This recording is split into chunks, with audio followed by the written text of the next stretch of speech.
It always amazes me when I learn about some of the things students across Ohio are studying. Really makes me wish I was still back in middle school. No, not really.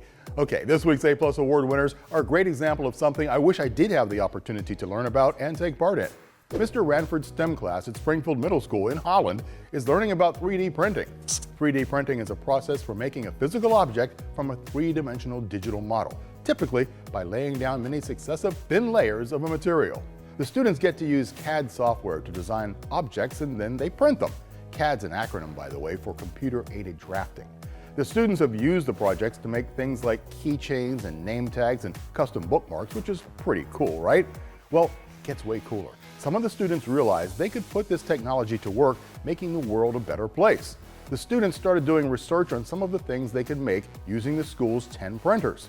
And they realized they could make prosthetic hands for children for about $20. To do this, the students had to use the engineering and design process to develop prototype hands. A prototype is a model of something that can be used to test if something works. The hands that the students are making use a heavy-duty fishing line to make the fingers work.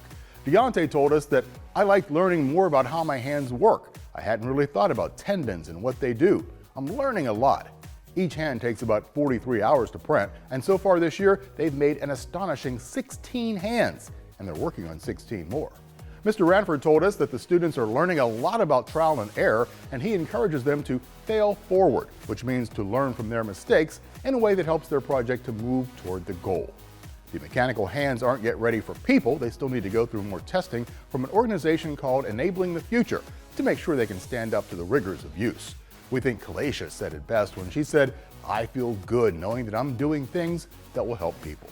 So this week's A+ award goes to the STEM students at Springfield Middle School for using 3D printing technology to help others.